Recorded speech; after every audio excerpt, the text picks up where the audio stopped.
Hey everybody, it's your old pal Tom here on the Tom Gulley Show. Let me tell you about the Lindbergh Kidnapping, a crime in the 1930s that shocked the nation like no other in the early days of mass media, befalling perhaps the most popular American at the time, aviator Charles Lindbergh and his wife. We'll get into the sensationalism of the whole thing and just how deeply it affected the whole country, the search, the trial, everything about it. This, of course, is our cold open that we do to let people file into our chat room and get ready for our live YouTube show. I don't know why I said YouTube, but I did. This is really for our amazing audio podcast listeners so that they don't have to listen to the songs I'm going to play that are kind of there as elevator music as people file into the chat room. But I'll point out that if you listen to us on audio or if you watch the YouTube on demand, you can just fast forward it to, the meat of the show. You don't have to listen to it. Nobody's going to be mad at you. There are no rules about enjoying the Tom Gulley Show however you can and as best you can. Because I know sometimes it's a struggle. It's a struggle for me too. We do have amazing songs for you by Leon Kennedy, who we may even have back on the show again. A very popular guest and certainly a musical genius like no other, who creates these songs. I'm going to play two from the vaults, one of which is called The Night the Spiders Attacked. And I've said it, and I'll say it again, and I'll keep saying it. Lo, these many years ago, when I started hosting talk shows back in the late 1940s, never did I think I would host a show where people were so absolutely obsessed with spiders and so anxious to connect me with their spider obsession. That being said, the song's great, but I just want it out there. I'm personally not that into spiders.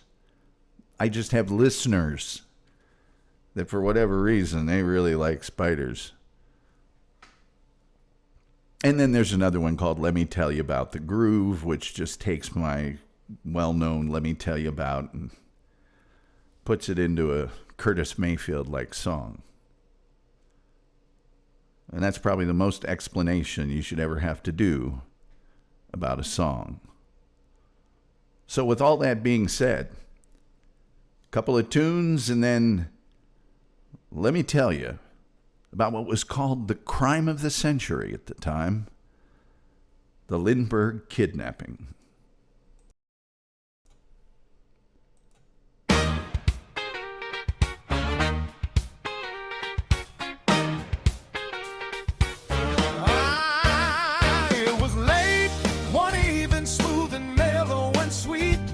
Tom Gulley on the airwaves laying down that beat. He heard a little rustle tapping soft and discreet. Turned around and saw some spiders dancing on their feet.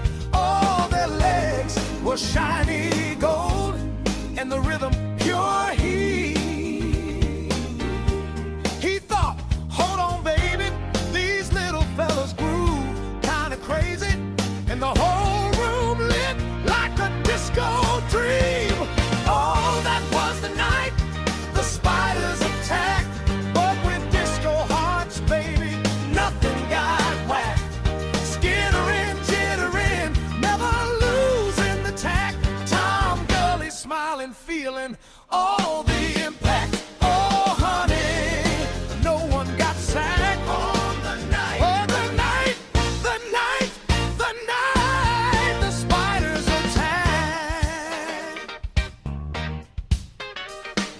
Christian Slater walks in with his Hollywood stride, leather jacket shimmering, grin open wide. He saw those tiny dancers moving side to side. Didn't take a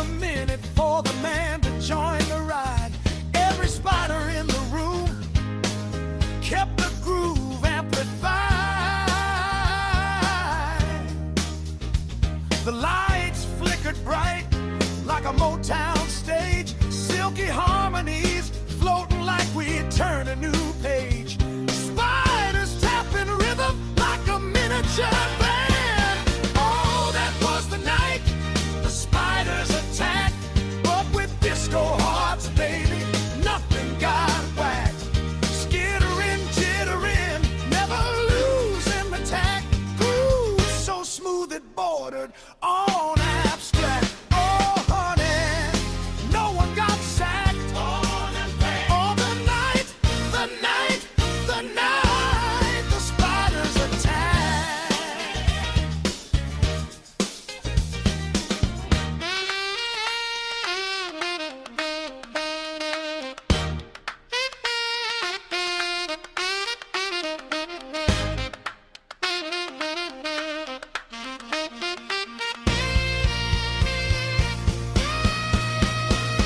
Oh, that was the night the spiders attacked. Silver legs shimmering in every move exact. Glittering, gliding, keeping all the rhythm packed. Groove so heavy, every heartbeat sinking stack. Oh, honey, the whole world clapped. For the night, the night, the night the spiders attacked.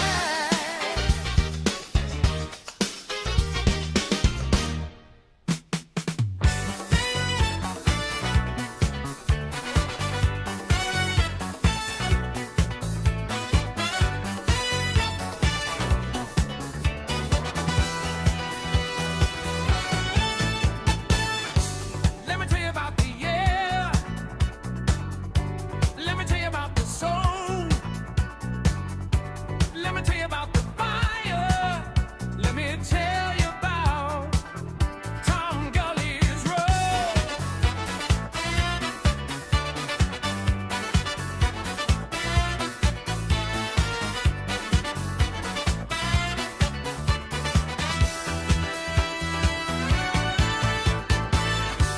Let me tell you about the thunder.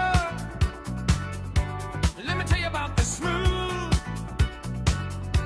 Let me tell you about the smoke. Let me tell you about the groove.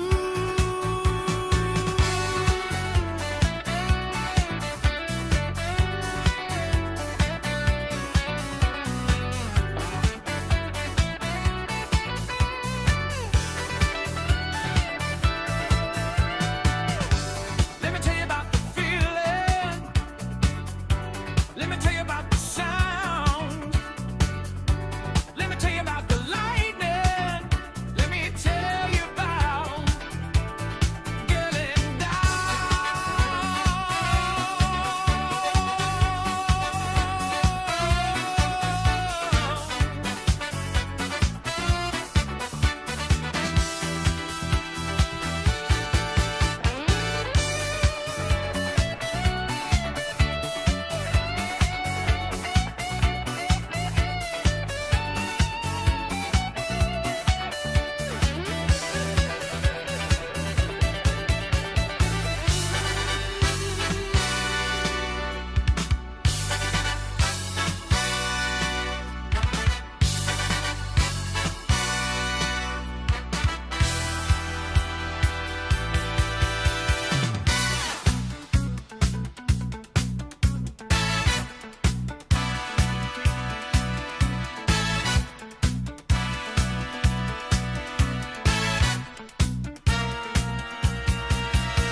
Let me tell you about Tom Gulley.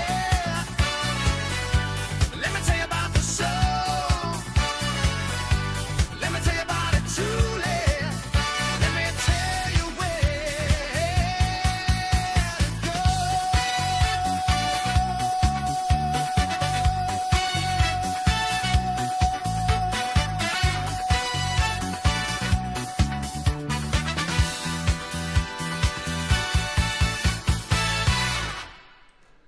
Hey, everybody. What's going on? What's hot? What's hip? What's happening? What's shaking? Let me tell you about the Lindbergh Kidnapping, a crime that at the time was by far the crime of the century. It may be still to this day. It befell arguably the most popular American at the time, Charles Lindbergh, the aviator that had conquered the impossible. He had flown an airplane across the Atlantic Ocean. It had never been done before. He was the darling of the media, the government, and certainly the American people. And sadly, his son was kidnapped. We'll go into all the details of this really watershed moment in American history. But before we get going too far, please do me a favor, like, share, subscribe, retweet, notification bell, all those absolutely free things you can do. They only cost you a click. Come on, what's it gonna hurt? You can spare a click, can't you? We also have super chats, we have memberships, we have gifted memberships. You go to our YouTube description, all sorts of links to cool stuff, including the PayPal, where you give the most, I get the most. Google doesn't get anything at all. Then there's the TomGulleyShow.com, where we have archived podcasts in audio form, and also our merchandise store that's got everything under the sun with our logo on it, including a shower curtain. If you're into that kind of thing. You might not be. It's hard to say, really. It really, really is. Anyway, with all that being said, let's get to our live chat room very quickly. Team Brittany is here. She says she cannot be here tonight, but she stopped by early to do just that wonderful, beautiful, generous thing and give us a like. She'll catch the replay tomorrow. That's always available to you, the replay, fitting into your schedule perfectly, whatever it may be. And, of course, the chef is here. He says he's on the couch. When he's not on the couch, of course, the chef can be found at Indianapolis's premier steakhouse, Geraldine's. I'm putting up some stuff they serve at Geraldine's. Whenever I'm in Indianapolis, I always stop by Geraldine's Supper Club and Lounge. And I'm not, they're not even a sponsor, for crying out loud. But I do, because the chef and the guys listen to us every night. So there you go, a little free publicity for Geraldine's, just off Fountain Square. They're on English Avenue. Let's get down to it. Let me tell you about the Lindbergh kidnapping. Now, currently, at the time of this broadcast, the United States is enthralled and obsessed with another kidnapping, the kidnapping of Nancy Guthrie, mother of Today Show host Savannah Guthrie. And that is proving to be quite a mystery and very difficult to solve. I won't get into the details of that, other than to say we hope that the resolution is that Nancy Guthrie is found and she's well and she's returned to her family. However, getting close to 100 years ago, another kidnapping captivated the United States.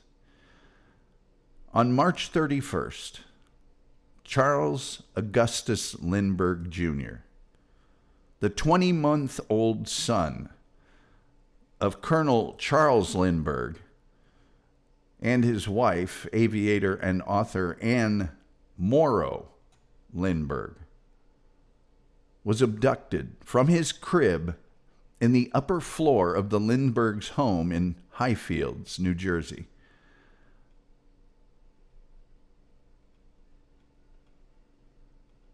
No one could figure out what happened. Absolutely no one. However, it was the crime of the century at the time. It was unheard of, unthinkable that such a thing would have happened. Newspaper writer, famous newspaper writer, H.L. Mencken, called the kidnapping and trial the biggest story since the resurrection. American media called it the crime of the century. Legal scholars have referred to the trial as one of the trials of the century. The crime caused Congress to pass the Federal Kidnapping Act, which most people referred to as the Lindbergh Law, which made transporting a kidnapping victim across state lines a federal crime. Well, at approximately 9 a.m.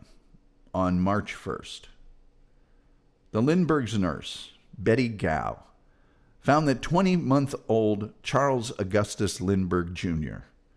was not with his mother, Anne Morrow Lindbergh, who had just come out of the bath.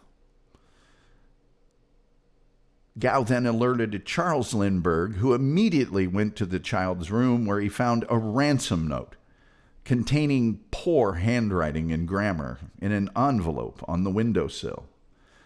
Taking a gun, Lindbergh went around the house and the grounds with the family's butler, Ollie Whatley. They found impressions in the ground under the window of the baby's room, pieces of a wooden ladder, and a baby's blanket.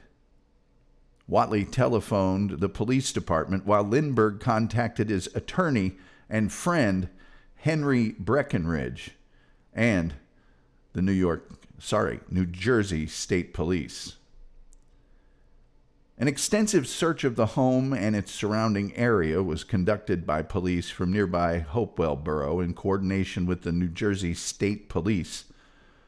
After midnight, a fingerprint expert examined the ransom note and the ladder. No usable fingerprints or footprints were found, leading experts to conclude that the kidnappers wore gloves and had some type of cloth on the soles of their shoes. No adult fingerprints were found in the baby's room, including in areas witnesses admitted to touching, such as the window, but the baby's fingerprints were found. A brief, handwritten ransom note had many spelling and grammar irregularities. Dear Sir, have $50,000 ready. $25,000 in $20 bills, $15,000 in $10 bills, and $10,000 in $5 bills. After 2 to 4 days, we will inform you where to deliver the money. We warn you for making any public or for notifying the police. The child is in good care. Indication for all letters are signature and 3 holes. And this is just riddled with grammatical errors and misspellings. At the bottom of the note were 2 interconnected blue circles surrounding a red circle with a hole punched through the red circle and 2 more holes to the left and the right. On further examination of the ransom note by professionals, they found it was all written by the same person. They determined that due to the odd English, the writer must have been foreign and had spent little time in the United States. The FBI then found a sketch artist to make a portrait of the man they believed to be the kidnapper. Now, how they did this without any witnesses to who the person was and such things, I have no idea, but they did. Another attempt at identifying the kidnapper was made by examining the ladder that was used in the crime to abduct the child. Police realized that while the ladder was built incorrectly, it was built by someone who knew how to construct with wood and had prior building experience. No fingerprints were found on the ladder. Slivers of the wood were examined, and we'll get into that more later, as the police believed that this evidence would lead to the kidnapper. On March the 2nd, the next day, FBI Director J. Edgar Hoover himself contacted the Trenton, New Jersey Police Department. He told the New Jersey police that they could contact the FBI for any resources and he would provide any assistance if needed. Now, he did this because the FBI did not have federal jurisdiction until later in 1932 when the president declared that the FBI was at the disposal of the New Jersey Police Department and that the FBI should coordinate and conduct the entire investigation. The New Jersey State Police offered a $25,000 reward, and that's almost $600,000 in today's money, for anyone who could provide information pertaining to the case. 3 days later, on March 4th, 1932, a man by the name of Gaston B. Means had a discussion with a woman named Evelyn Walsh McLean. And he told her that he would be of great importance in retrieving the Lindbergh baby. Means told McLean that he could find these kidnappers because he was approached weeks before about the abduction, about participating in a big kidnapping. And he claimed that his friend was the kidnapper of the Lindbergh child. The following day, Means told McLean that he had made contact with the person who had the Lindbergh child. He then convinced Mrs. McLean to give him $100,000 to obtain the child because the ransom money had doubled. McLean, wanting to do good, obliged. Believing that Means really did know where the child was, she waited for the child's return every day until she finally asked Means for her money back. When he refused, Mrs. McLean reported him to the police, and he was sentenced to 15 years in prison on embezzlement charges. Violet Sharp, who was suspected as a conspirator, died by her own hand on June 10th before she was scheduled to be questioned for the fourth time. Her involvement, though, was later ruled out due to her having an alibi. In October of 1933, over a year later, Franklin D. Roosevelt announced that the FBI would take jurisdiction completely over the case. Well, word of this kidnapping spread like lightning. Hundreds of people converged on the Lindbergh estate, destroying any footprint evidence. Along with the police, well-connected and well-intentioned people arrived at the Lindbergh estate. Military colonels offered their aid, although only one of them had any law enforcement experience, and that was a gentleman by the name of Herbert Norman Schwarzkopf. Does the name Schwarzkopf sound familiar to some of you? Yes, it should, because he was the father of General Schwarzkopf, who you might remember from Desert Storm. Well, this Herbert Norman Schwarzkopf also happened to be the superintendent of the New Jersey State Police. Other colonels that offered their services were the aforementioned Henry Breckinridge, the good friend of, Charles Lindbergh. And he was also a Wall Street lawyer and the former U.S. Assistant Secretary of War.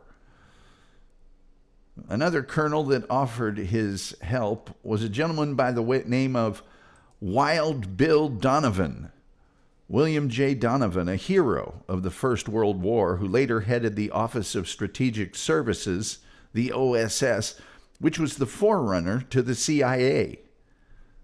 So some big guns came in and offered their help. Lindbergh and these men speculated that the kidnapping was perpetrated by organized crime figures. They thought that the letter was written by someone who spoke German as his native language. And I'm going to guess they thought that because in that ransom note, the word good was spelled G-U-T, which is the German spelling for good. At this time, Charles Lindbergh used his influence to control the direction of the investigation. They contacted Mickey Rosner, a Broadway hanger-on rumored to know mobsters. Rosner turned to two speakeasy owners, Salvador Salvi Spitali and Irving Bitts, for aid. Lindbergh quickly endorsed the duo and appointed them as his intermediaries to deal with the mob. But several organized crime figures, including, yes, Al Capone, also Willie Moretti, and Joe Adonis. These were big organized crime figures of the time. And Al Capone spoke from prison, offering to help return the baby in exchange for money or for legal favors. Specifically, Al Capone offered his assistance in return from being released from prison, under the pretense that his assistance would be more effective, but this was quickly denied by the authorities, very quickly. The morning after the kidnapping, authorities notified President Herbert Hoover of the crime. Now, at that time, kidnapping was classified as a state crime, and the case really didn't seem to have any grounds for federal involvement. Attorney General of the United States, William D. Mitchell, met with the president and announced that the whole machinery of the Department of Justice would be set in motion to cooperate with the New Jersey authorities.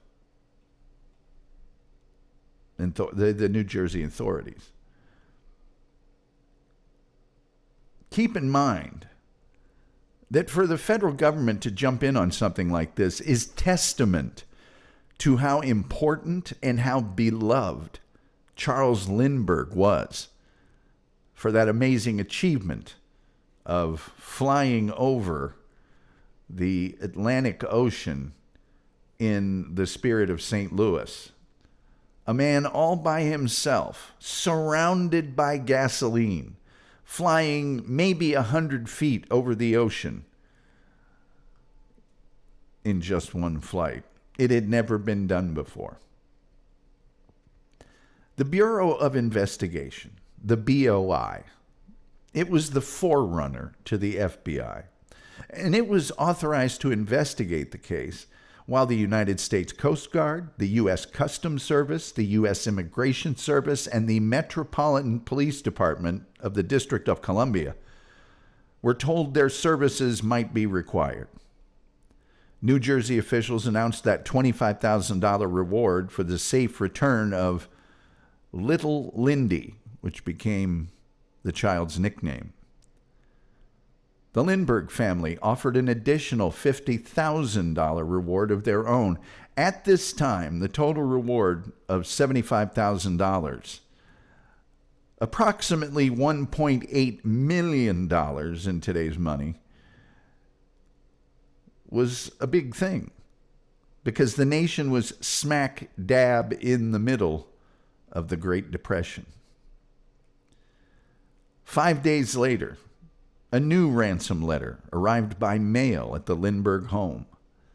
The letter was postmarked March 4th in Brooklyn, and it carried the perforated red and blue marks that were on the original ransom note.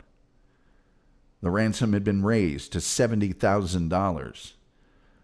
A third ransom note, postmarked from Brooklyn and including those secret marks, arrived in Breckenridge's mail, the attorney's mail.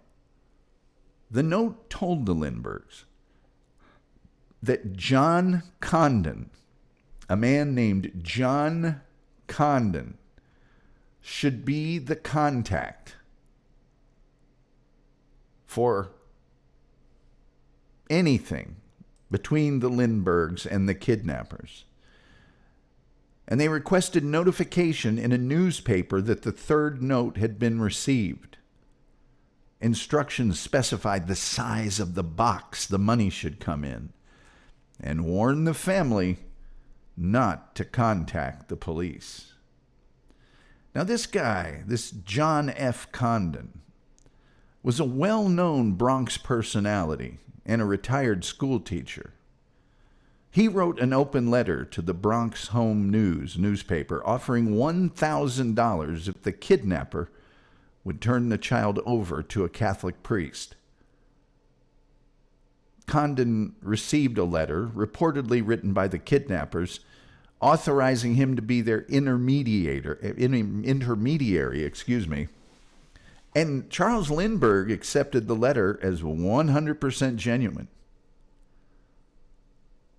Following the kidnappers' later instructions, Condon placed a classified ad in the New York American reading, "Money is ready, Jaffe." Condon then waited for further instructions from the culprits. A meeting between Jaffe and a representative of the group claimed to be the kidnappers was eventually scheduled for late one evening at Woodlawn Cemetery in the Bronx. According to Condon, the man sounded foreign but stayed in the shadows during the conversation, and Condon was thus unable to get a close look at his face.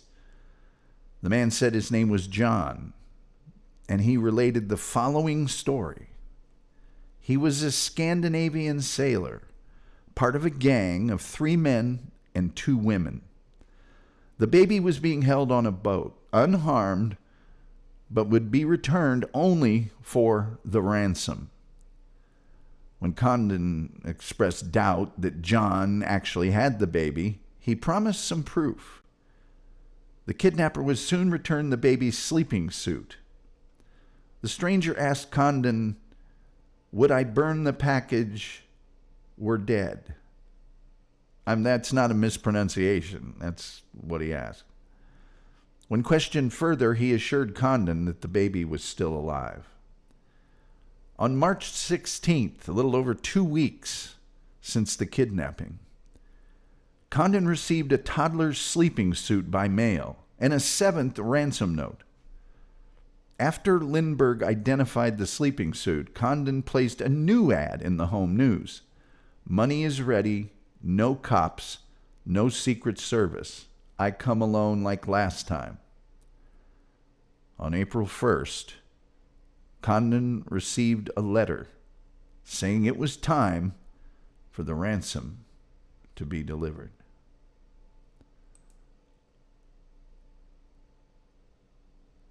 Chef says, "Keep educating us, Tom. We're on the edge of our seats." Well, there's a lot more to come, believe me.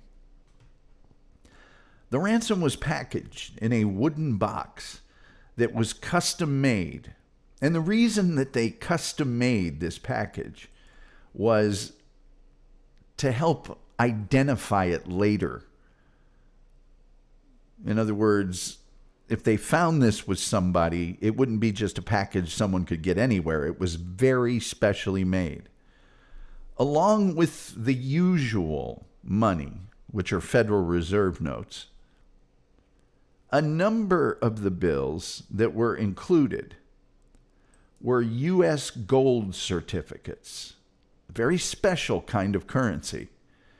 And the reason that they included those was gold certificates were about to be withdrawn from circulation, and it was hoped that greater attention would be drawn to anyone who spent the bills or retrieved them for gold coins.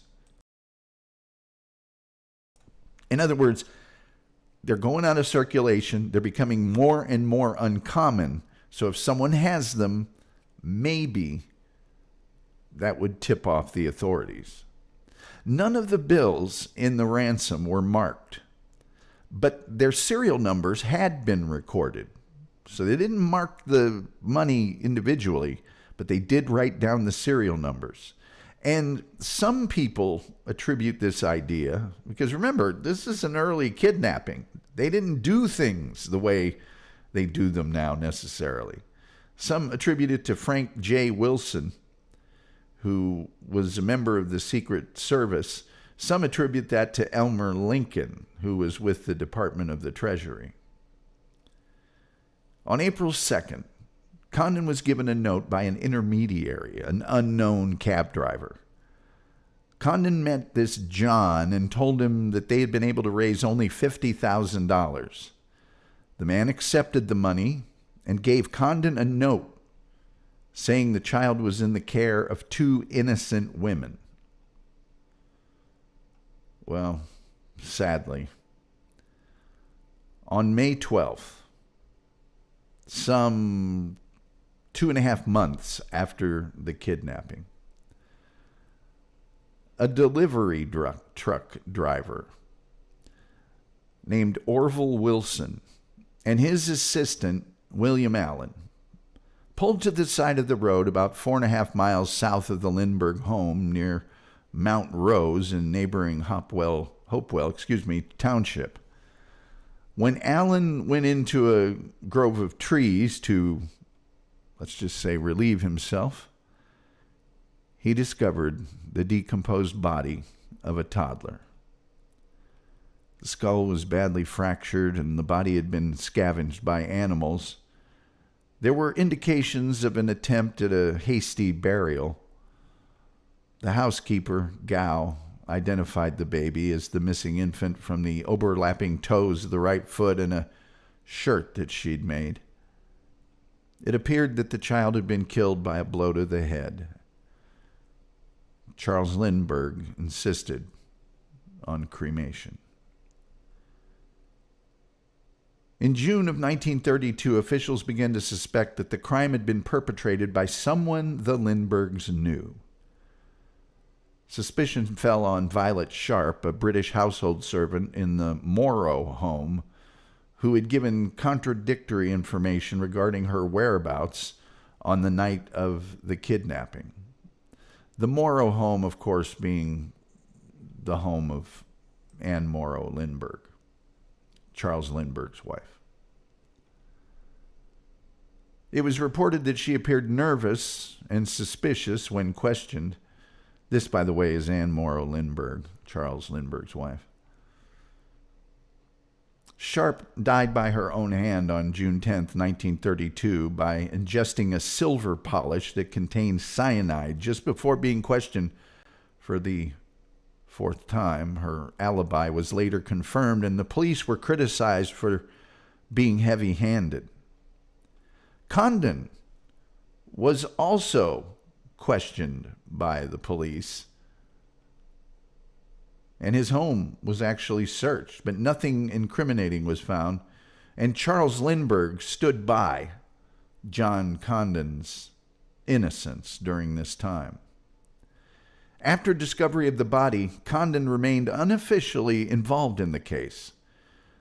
To the public, he'd become a suspect, and in some circles he was vilified. For the next 2 years, he visited police departments and pledged to find the culprit, who was now nicknamed Cemetery John. Condon's actions regarding the case were increasingly flamboyant. In my opinion, the guy was kind of a Fruit Loop. On one occasion, while riding a city bus, Condon claimed that he saw a suspect on the street and announced his secret identity, ordering the bus to stop. The startled driver complied, and Condon darted from the bus, although his target eluded him. Condon's actions were also criticized as exploitive when he agreed to appear in a vaudeville act regarding the kidnapping. Liberty magazine published a serialized account of Condon's involvement in the Lindbergh capping under the title Jafsey Tells All. Investigators working on the case were soon at a standstill. There were no developments and little evidence of any sort, so police turned their attention to tracking the ransom payments. A pamphlet was prepared with the serial numbers on the ransom bills. Remember, those had been written down. And 250,000 copies were distributed to businesses, mainly in New York City.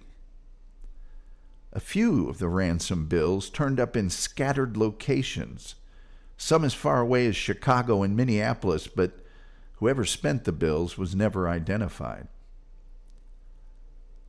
By a presidential order, All gold certificates were to be exchanged for other bills by May 1st, 1933. Just a few days before the deadline, a man brought $2,980 to a Manhattan bank for exchange, and it was later discovered that the bills were from the ransom. He had given his name as J.J. Faulkner of 537 West 149th Street. No one named Faulkner ever lived at that address, and a Jane Faulkner, who had lived there 20 years earlier, denied any involvement. During a 30-month period, a number of the bills from the ransom were turning up throughout New York City. Detectives realized that many of the bills were being spent along the route of Lexington Avenue subway, which connected the Bronx to the east side of Manhattan, including the German-Austrian neighborhood of Yorkville. On September 18th, 1934, a bank teller in a Manhattan bank noticed a gold certificate from the ransom and a New York license plate number, 4U1341NY, penciled in the bill's margin, which allowed it to be traced to a nearby gas station. The station manager who received the bill had written down the license number on it because his customer was acting suspicious, and the manager believed he was possibly a counterfeiter. That license plate belonged to a car owned by Bruno Richard Hauptmann of 127 East 222nd Street in the Bronx, an immigrant with a criminal record in Germany. When Hauptmann was arrested, he was carrying a single $20 gold certificate, and it was from the ransom money. He also had over $14,000 of the ransom money in a suitcase in his garage. Hauptmann was arrested, interrogated, and beaten by police at least once throughout the following day and night. He stated that the money and other items had been left with him by a friend and former business partner named Isidore Fish. Fish had actually died on March 29, 1934, shortly after returning to Germany. Hauptmann stated he learned only after Fish's death that the suitcase was left with him and it contained a considerable amount of money. He kept the money because he claimed it was owed to him from a business deal that he and Fish had made. Hauptmann consistently denied any connection to the crime or knowledge that the money found in his house was from the ransom. When police searched Hauptmann's house, a considerable amount of additional evidence was found linking him to the crime. One item was a notebook containing a sketch of the construction of a ladder identical to the one found at the Lindbergh home in March of 1932. John Condon's address and telephone number were discovered written on a closet wall in the house. Another key piece of evidence, a section of wood, was discovered in the attic of the home after being examined by an expert, and it was determined to be an exact match to the wood used in the construction of the ladder found at the crime scene. On September 24th, 1934, Hauptmann was indicted in the Bronx for extorting $50,000 in ransom from Charles Lindbergh. 2 weeks later, on October 8th, Hauptmann was indicted in New Jersey for the murder of Charles Augustus Lindbergh Jr. 2 days later, New York Governor Herbert Lehman surrendered Hauptmann to New Jersey authorities to face charges directly related to the kidnapping and murder of the child. On October 19th, Hauptmann was moved to Hunterdon County Jail in Flemington, New Jersey. That courthouse and that building stand to this day. Hauptmann was charged with capital murder, and the trial was held at the Hunterdon County Courthouse, which I'm showing you right now, and was soon dubbed the trial of the century. Reporters swarmed the town, and every hotel room was booked. Judge Thomas Whitaker Trenchard presided over the trial. In exchange for rights to publish Hauptmann's story in their newspaper, Edward J. Riley was hired by the New York Daily Mirror to serve as Hauptmann's attorney. David T. Willens, Attorney General of New Jersey, led the prosecution. This wasn't just a guy that was a prosecutor. This was the Attorney General. Evidence against Hauptmann included $20,000 of the ransom money found in his garage and testimony alleging that his handwriting and spelling were similar to those of the ransom notes. 8 handwriting experts, including Albert S. Osborne, pointed out similarities between the ransom notes and Hauptmann's writing specimens. The defense called an expert to rebut this evidence, while 2 others declined to testify, which makes you look pretty bad. The latter 2 demanded $500 before looking at the notes and were dismissed when a member of Hauptmann's legal team declined.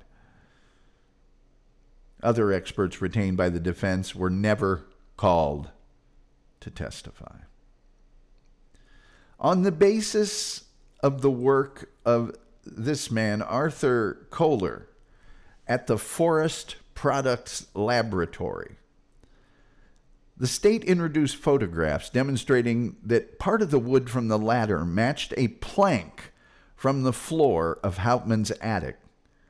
The type of wood, the direction of tree growth, the milling pattern, the inside and outside surfaces of the wood, and the grain on both sides were identical.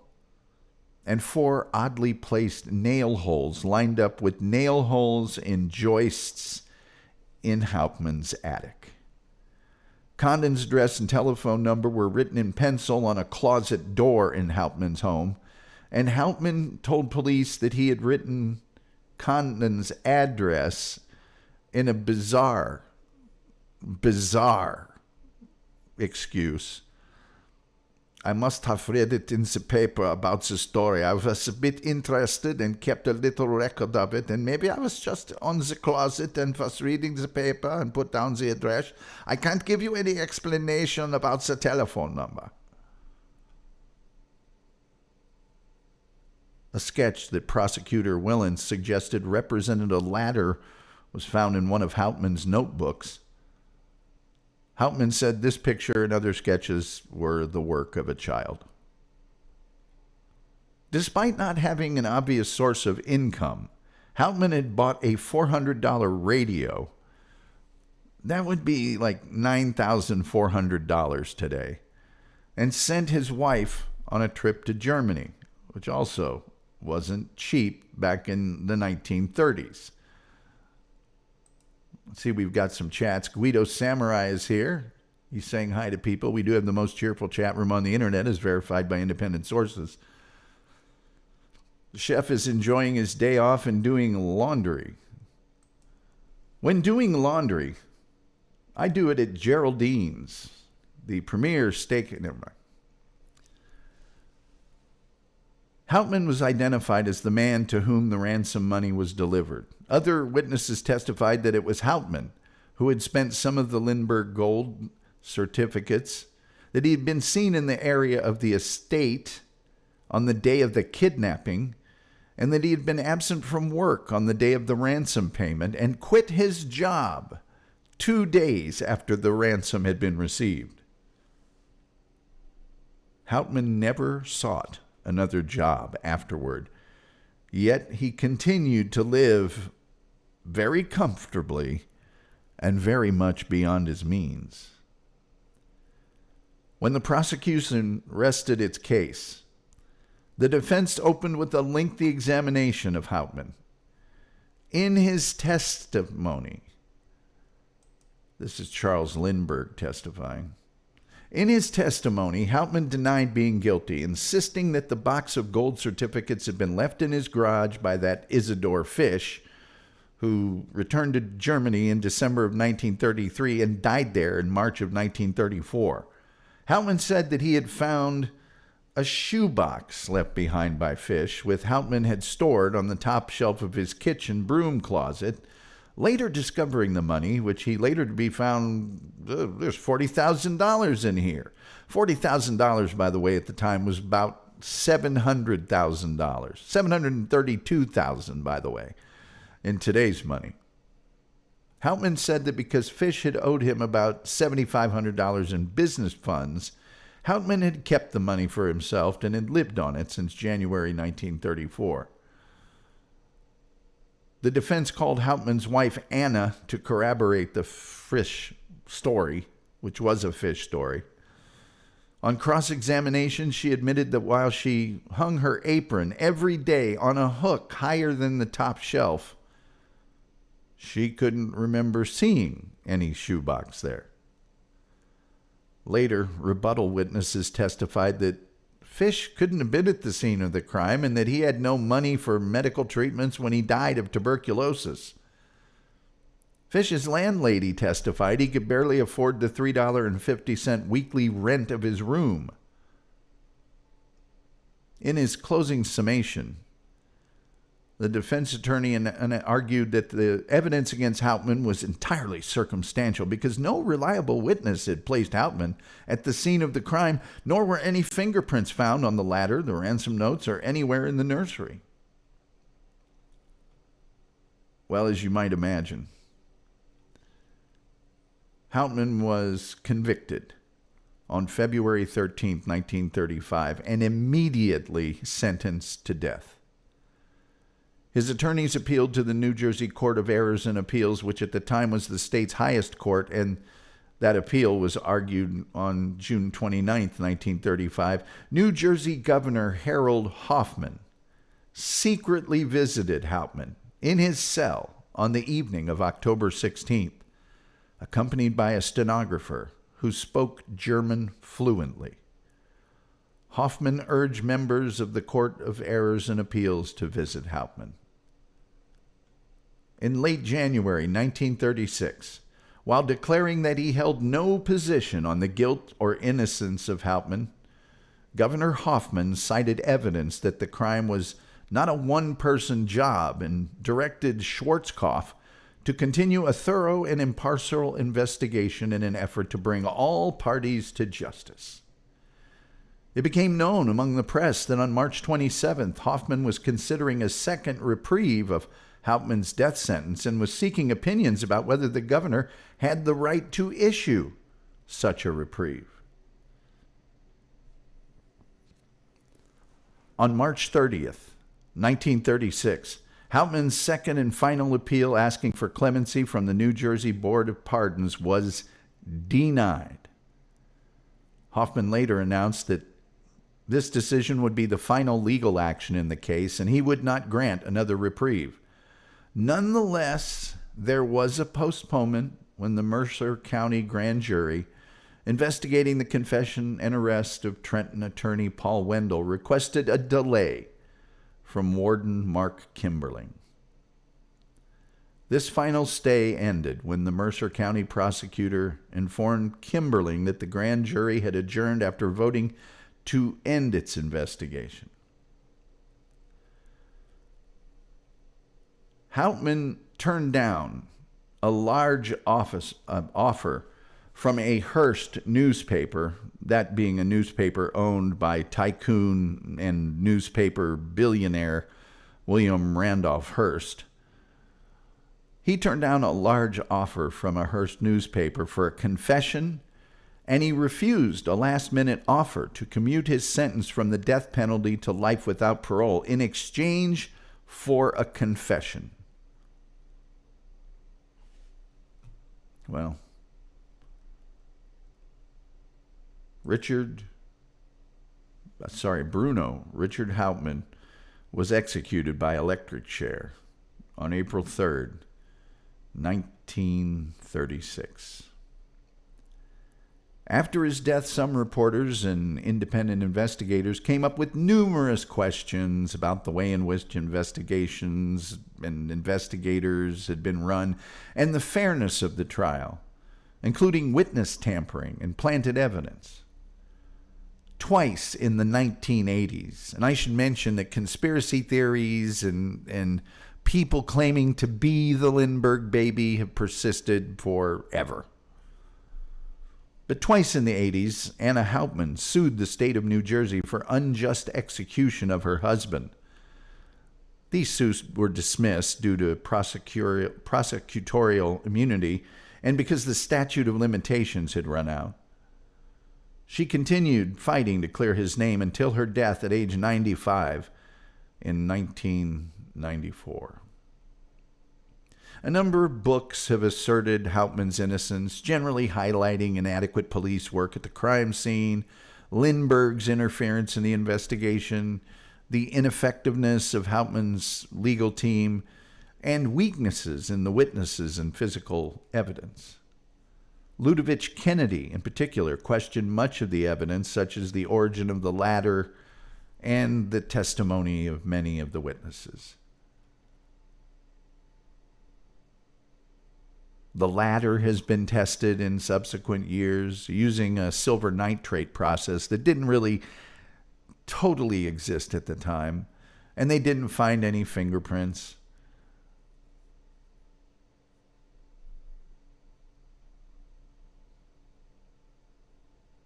It really is a collection of hoaxes, all these conspiracy theories.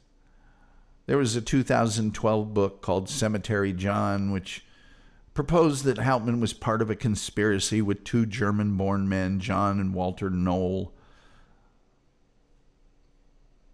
The book's father, economist Eugene Zorn, believed that as a teenager he had witnessed the conspiracy being discussed, which is just kind of ridiculous. This is the New Jersey State Prison that was the home address of Bruno Richard Hauptmann until his execution. The Lindbergh Kidnapping has inspired lots of things from popular culture. By the way, please do me a favor, like, share, subscribe, retweet, notification bell. Absolutely free things you can do to help this show out.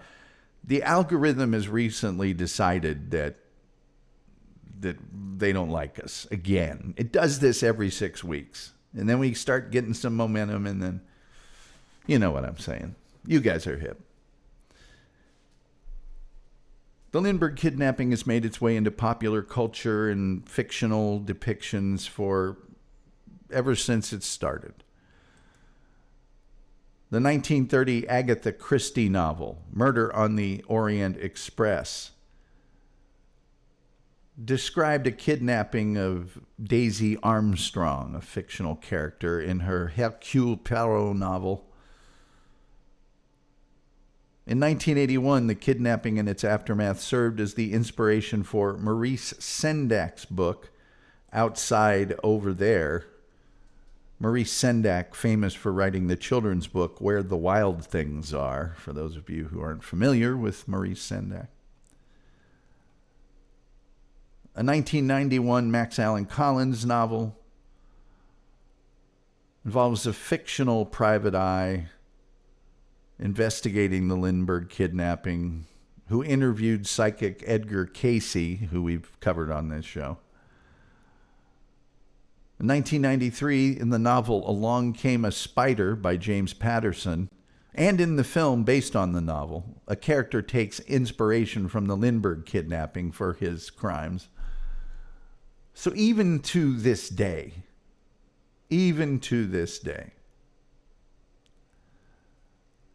the Lindbergh kidnapping inspiring works of fiction. In music, May 1932, just one day after the Lindbergh baby was discovered not living,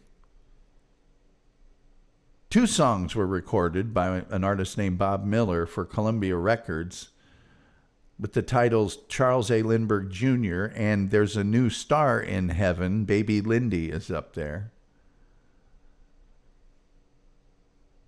The kidnapping investigation and the trial are featured in J. Edgar, the biopic of J. Edgar Hoover, director of the FBI, directed by Clint Eastwood and starring Leonardo DiCaprio. There's been a number of television portrayals. In 1976, the Lindbergh Kidnapping case. In 1996, Crime of the Century.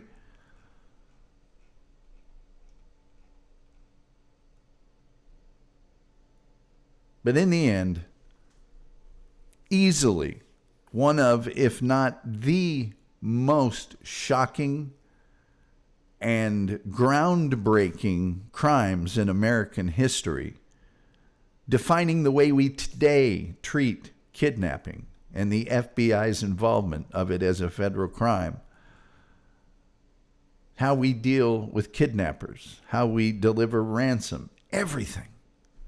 It all started with the kidnapping of Charles Lindbergh Jr.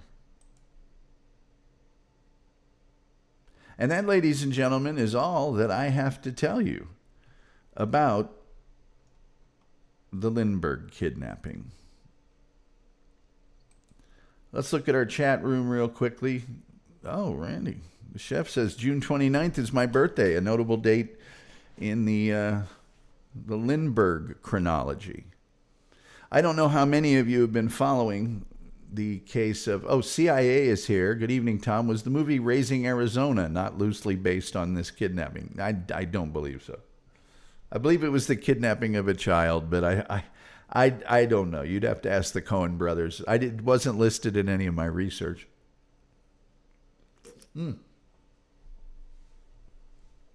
But that doesn't mean that it wasn't. I haven't seen that movie in a while. I have it on DVD, but I haven't personally seen it in quite some time. I don't know how many of you have been keeping up with the kidnapping of Nancy Guthrie, the mother of Today Show host Savannah Guthrie. There's been no real news or progress necessarily over the last few days. I think a few days ago they received another ransom note. They've made another announcement to the kidnappers. They announced they would make payment. And then I think another announcement followed up, just reinforcing the importance of their mother to them. There are so many mysteries in this one, I won't even begin to conject upon them. But in the history of kidnappings in the United States, there's been the Lindbergh kidnapping, which I would argue was just due to the prominence of Charles Lindbergh, the time at which it happened, the rarity of a celebrity having a family member and certainly a child kidnapped might be the crime of the century for that century, and certainly amazingly shocking to the American public. One of the Getty heirs was kidnapped at one point. I believe that person was returned. Also, Patty Hearst was kidnapped. She was the daughter or granddaughter, I can't remember which, of the guy I pointed at earlier, William Randolph Hearst. She was an heir to the Hearst, fortune. And Patty Hearst sort of fell into that whole,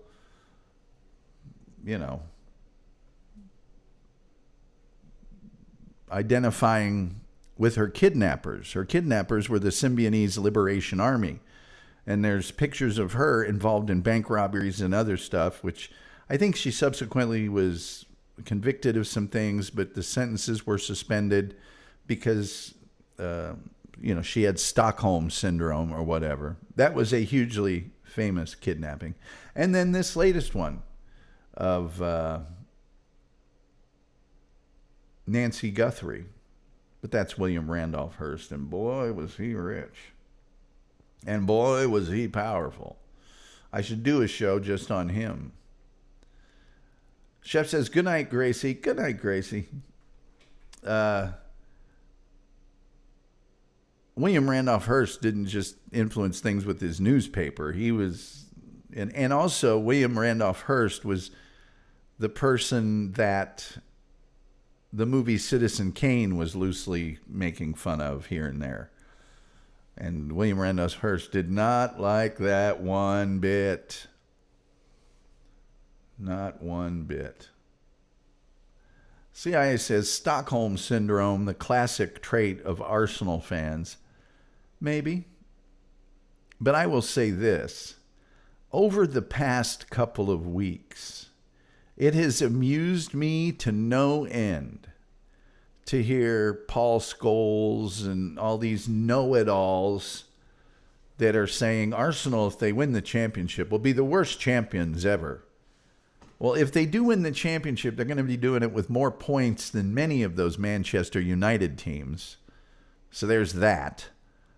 But worst champion is like poorest billionaire, ugliest supermodel. It's like, that's not really an insult. They score on set pieces.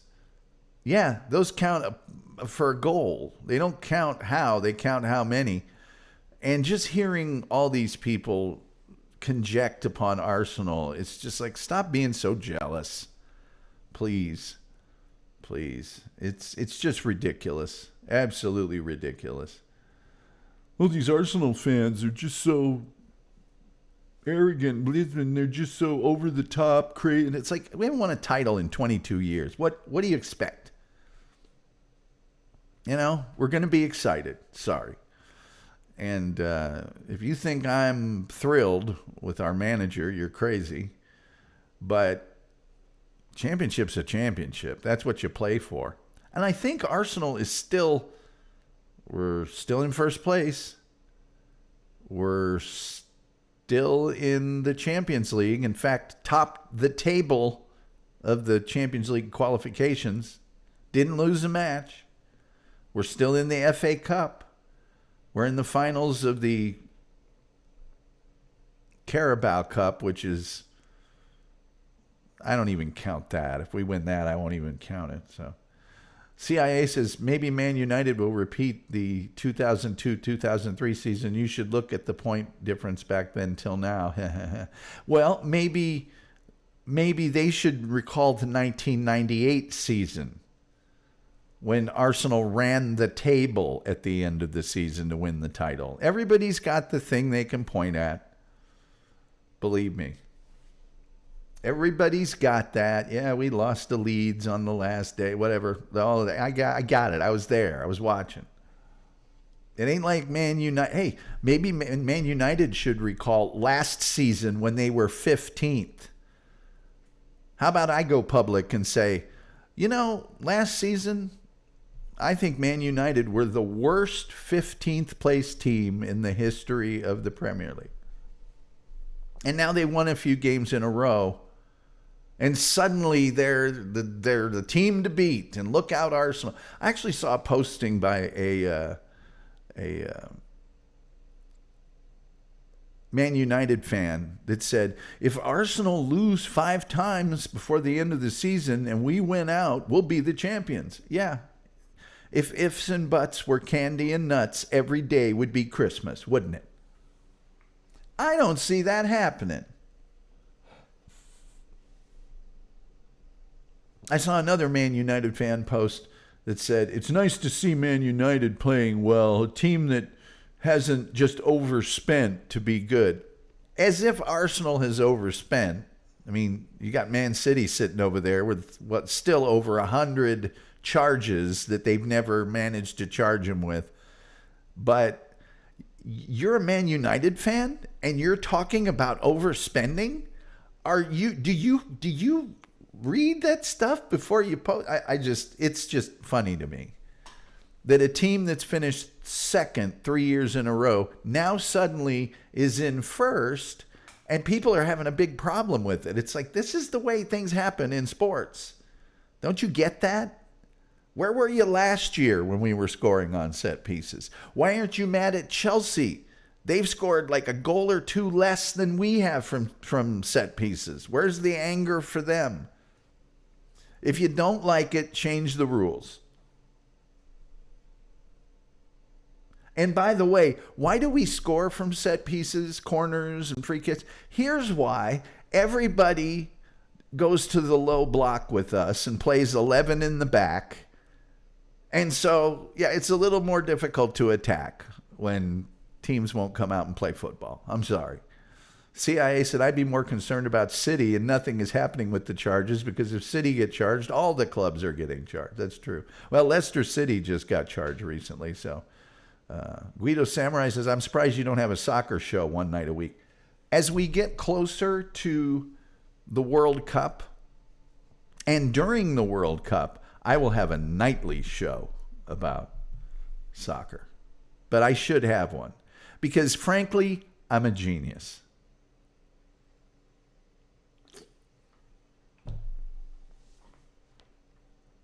It's the truth. It's the truth. And I would go as far as to say, if Mikel Arteta was the coach at Chelsea or Man United or maybe not Manchester City, certainly Nottingham Forest, he'd have been gone a long time ago.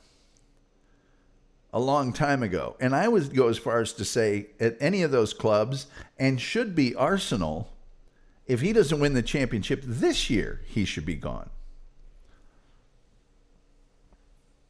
Guido Samurai says a World Cup watch with Tom announcing. Yeah, you don't want to be watching while I'm watching the United States team, and you certainly don't want to hear my opinion of the current United States team. CIA said maybe you should have a professional co-host who trusts the process. Well, there's plenty of them who do. I personally... let me just throw out one tidbit about the United States team. The United States, for decades, might not have been the greatest side in the world, obviously, but they were always very competitive. They were difficult to beat, put it that way. And they had one world-class player on the field at all times. Now, we'll take Tony Meola off the table. I thought Tony Meola was a decent goalkeeper, but too many near-post goals for my liking. I've come to appreciate Tony Meola a lot more in my later years, but certainly domestically, and the World Cups he played in, he gave a good account of himself. But after Tony Meola, we had Brad Friedel, who was voted to the PFA starting 11, played at Liverpool, played at Tottenham, played at Blackburn, I believe.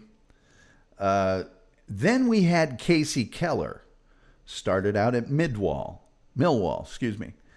then went to Leicester City, then went to Germany and Spain, came back, played at Tottenham and Fulham.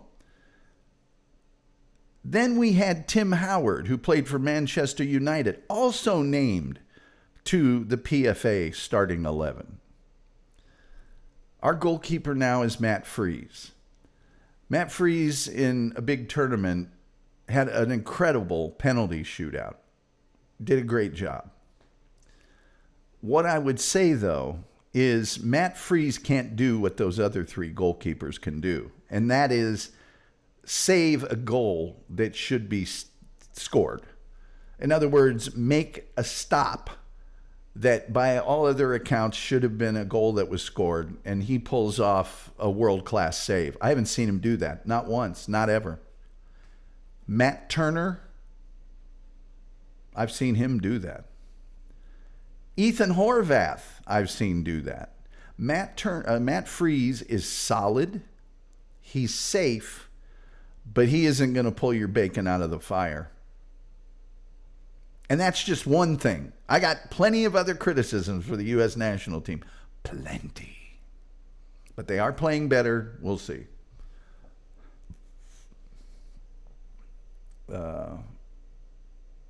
Guido Samurai says, oh, yes, we do. That might actually be fire. CIA said Tim Howard is the closest thing to a world-class player. Maybe Landon Donovan at a push. Well, CIA, you're going to have to explain Clint Dempsey to me, because with a U.S. national jersey kit on, Clint Dempsey, much better player than Landon Donovan. Landon Donovan's a scorer, sure. You get him out in the open field, fine. Clint Dempsey would go in, do the dirty work, score himself, by the way, but assist others. But Casey Keller in his prime? Are you kidding me? Arguably better than Tim Howard. He did some things at Leicester City that just, Rayo Vallecano he played at. He played at Borussia Mönchengladbach. Friedel. I think Friedel had over 400 appearances. I think Friedel saved a PK in a World Cup. That 2002 run the United States made to the round of 8 and got robbed against Germany, handball on the line. I'll never forget that. But this U.S. squad does not have that die on your shield mentality. And they have arguably better players. Weston McKennie is scoring for Juventus right now. You've got Christian Pulisic, who is scoring for AC Milan. I don't know why Tim Ream is still on the roster. He was getting long in the tooth at the last World Cup. And as CIA probably knows, a lot of international players will take themselves out of consideration. Just because they know, hey, I'm 35 now. I'm going to be 39 at the next World Cup. That dude is going to get torched. He's going to cost us. And they have kept playing him. They should have got rid of him after the last World Cup and gotten some people bloodied at that position and let someone play their way into form in that position. But they didn't. CIA said Dempsey was one of those players that did the dirty work and played better in the national team than with his clubs. Yeah, well, you're going to have to explain to me the worldie he scored in the Europa League, but you're also going to have to explain to me, what was he?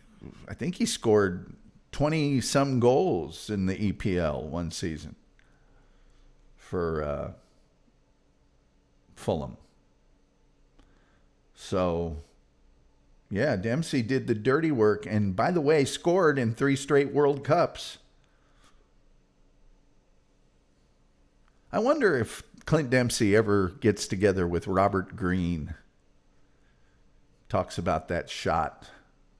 But yeah, Dempsey, he is to me the quintessential. Landy Cakes is not the quintessential American player. Hey, I take my hat off to all the great things that Landon Donovan did. But they're tied on goals, the leading scorer for the U.S. national team ever. They both scored an identical amount of goals. Dempsey did it in fewer games. Most people probably wouldn't think that's the truth. And Landon Donovan did some amazing things. He's a great offensive player. But Dempsey, to me, is the quintessential U.S. player. He will, he'll get stuck in. He will bloody himself, bloody someone else. He's the man from Nacogdoches. He doesn't back down. He went to Europe. He played in England.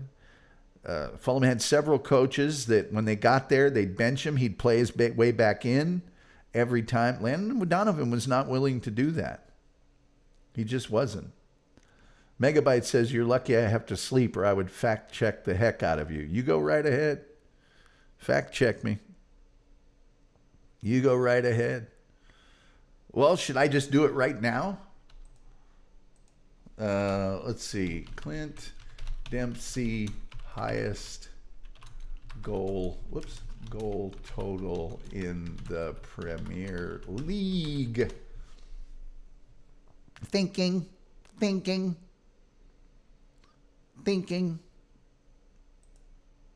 His highest total in the Premier League was 17 in one season. Now, that doesn't include, all of the other goals that he scored. Highest goal total by an American in Premier League history. 50 for Fulham, 7 for Tottenham Hotspur. 57 goals in 218 appearances. So there you go. The man from Nacogdoches. Let's see how many he scored that season.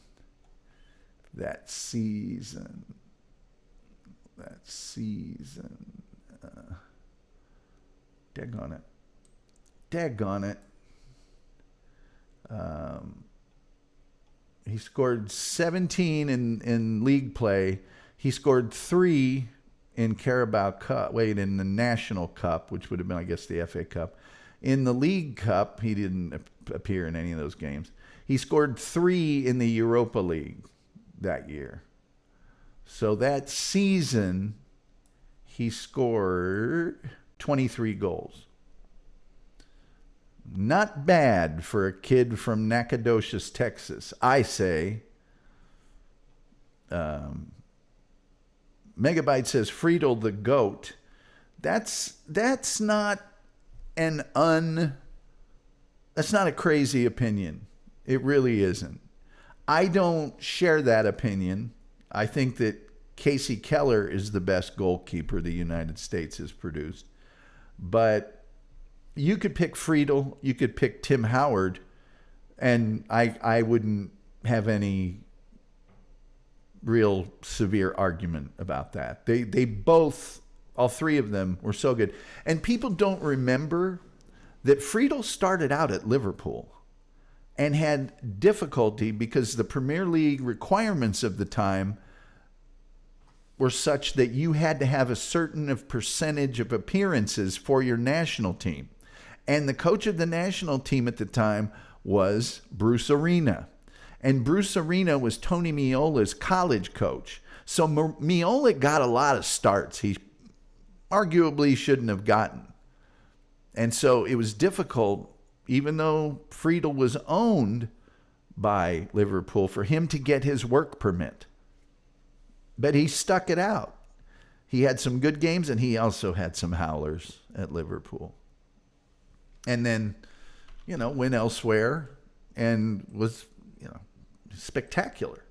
He was spectacular in the 2002 World Cup. He really was.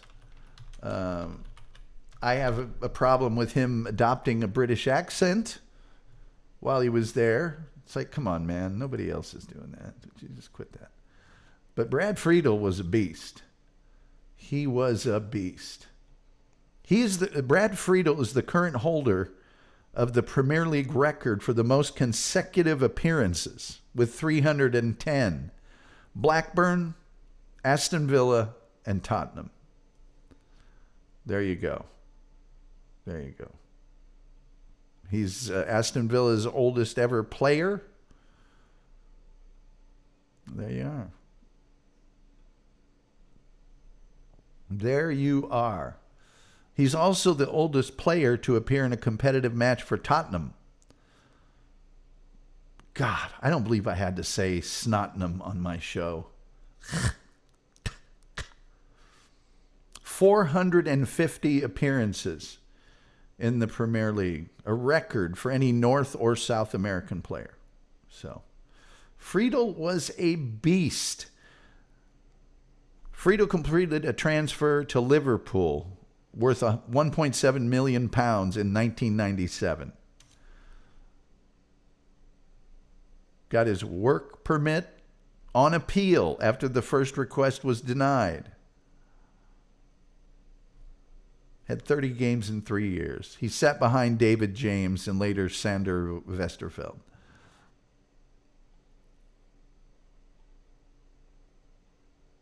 He signed to Blackburn by Graham Souness on a free transfer in November of 2000. What do you think about that? What do you think about that? Was Blackburn's Player of the Year. Yes. So anyway, Brad Friedel, tremendous. Tim Howard, tremendous. And Casey Keller, tremendous. Chef says, any comments on the skier Lindsay? Man, I admire Lindsey Vohn's competitive spirit, but you're trying to ski with a ruptured ACL. I think she's such a competitor that you couldn't have kept her off of that slope.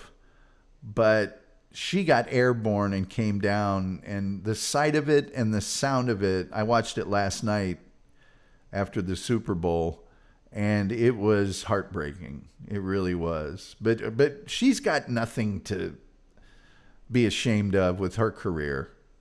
I'm surprised she's still doing it. I mean, was that her 5th Olympics or something? That's amazing, but I feel for her. CIA says the problem with trying to put these players in a world-class bracket, the only one that played for a truly world-class team at the time was Howard, and he wasn't deemed good enough by United. Well, he was until he wasn't. I'll bring up his stuff. I mean, he was in the PFA starting 11. He just didn't. He had a bad game or two, and you can't do that for Manchester United. But you can be a world-class player that's not on a world-class team. I don't think that's impossible. There's been many examples of that. Many, many examples. Many, many examples of that. Let's see. Where's his honors?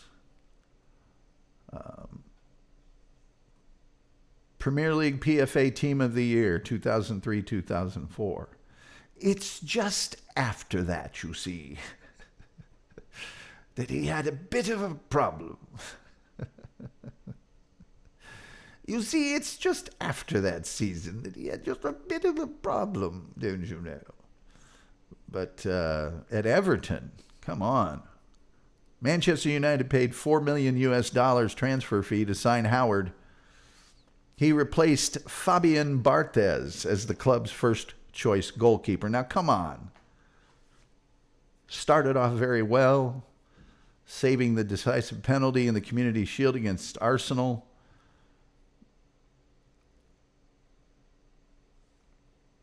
But he had his confidence shattered in the Champions League, and he got replaced by Roy Carroll, which is pretty bad. But then he got some rest, and he reclaimed his starting position.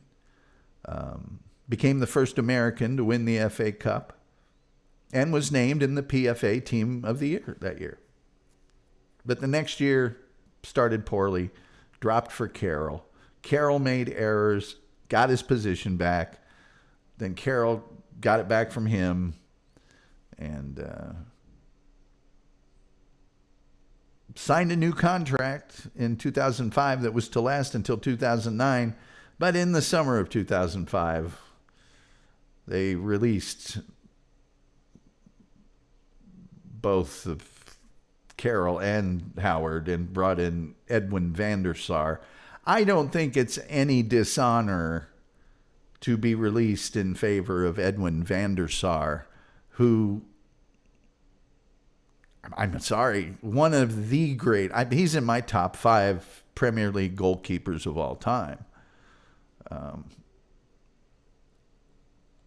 Megabyte says, what happened to your Freddie Adu? Needs to be studied. Freddie Adu, too much hype too soon.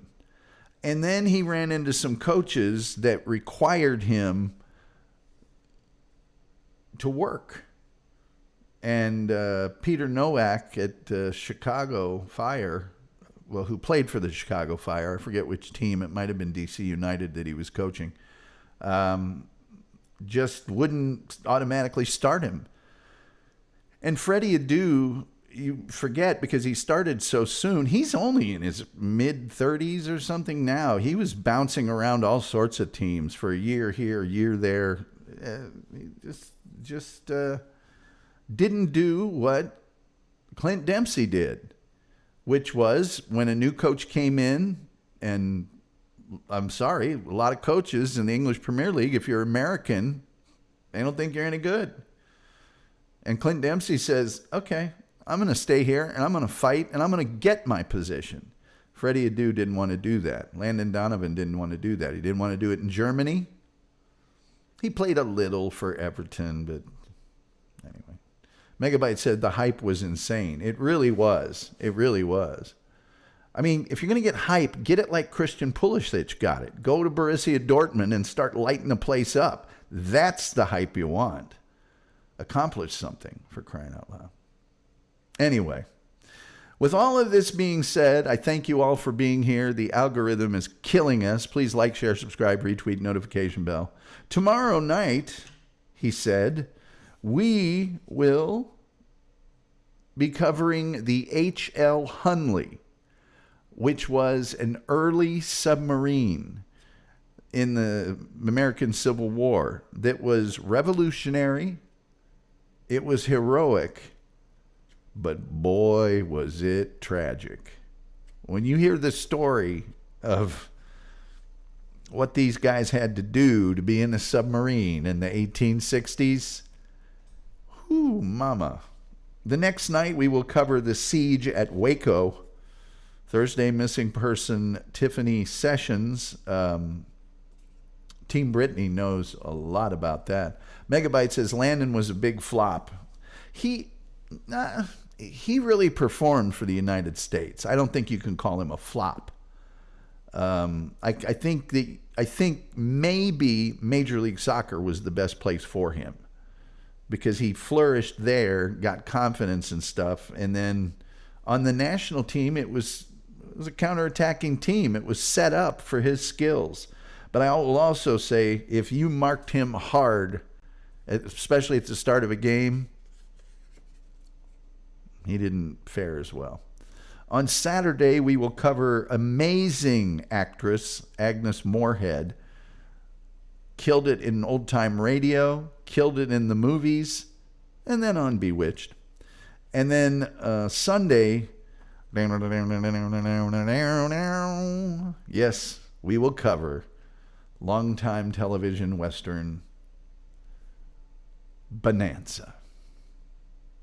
With all that being said, this algorithm is killing me. We were cranking off 100 views or more, and then all of a sudden, bam, 30, bam, 30, bam. I don't know what was it something I said? I think I'm going to let you guys have a little fun.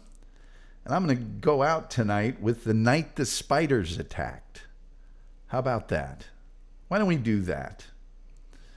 Thanks for being here. Thanks for listening to me talk a little soccer. You probably don't want to listen to me talk about the English national team. Here's a controversial opinion. I think it's time to replace Jordan Pickford. What do you think about that? And I also think this. It's not an opinion, it's a question. What's happened to Aaron Ramsdale?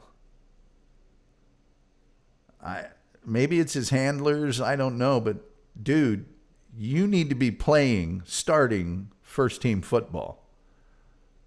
Backup, that ain't your deal. That's my opinion. It's got to be one of those teams. You know what I mean? Anyway. Hey, that old clock on the wall says it's time for me to amscray. You don't have to go home, but you can't stay here. And with all that being said, I think the only thing left to say is time to get rid of T-Rex. Agreed. Because he was like the number 2 guy on the England national team, starting at Arsenal. By the way, I don't know what Aaron Ramsdale did wrong, and I don't know what Bernd Leno did wrong to lose their jobs at Arsenal. I think they just weren't Spanish. David Raya is a great goalkeeper, don't get me wrong. But boy, can he screw up a cross? He's good with his feet. I'm with Peter Cech. I'm sick of hearing how good goalkeepers are with their feet. That's not why they're out there. And why do you have to play it from the back all the time? Playing it from the back's a fine thing, don't get me wrong, but sometimes you need to thump that thing down there and have some holding midfielders or a center forward like an Andy Carroll that can just get the ball. Anyway, with all that being said, I think the only thing left to say is I hope you enjoy the final song tonight. Till next time, we'll see you next time.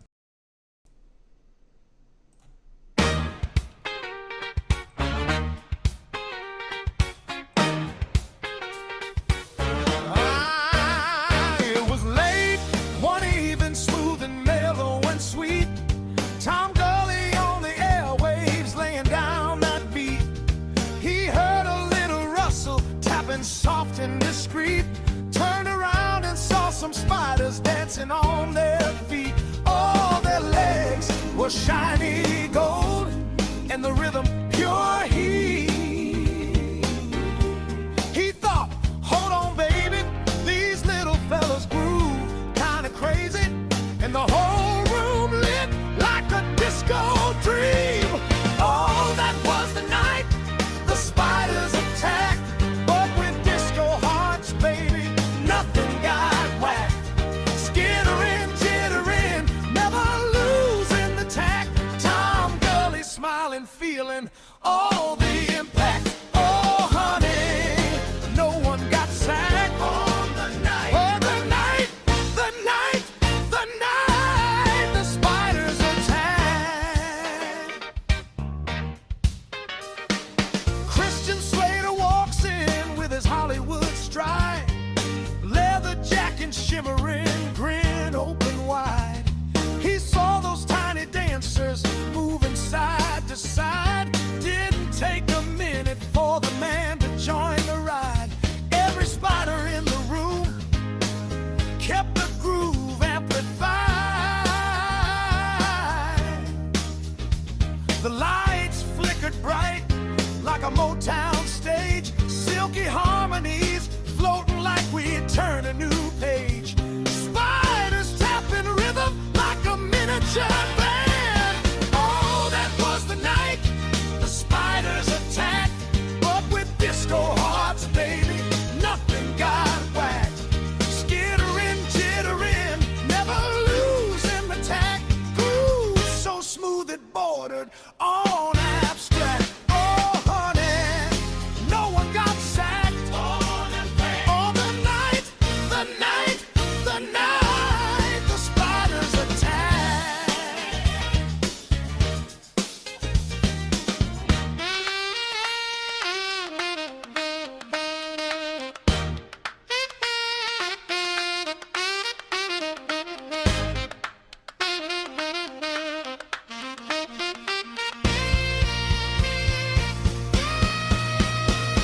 Oh, that was the night the spiders attacked.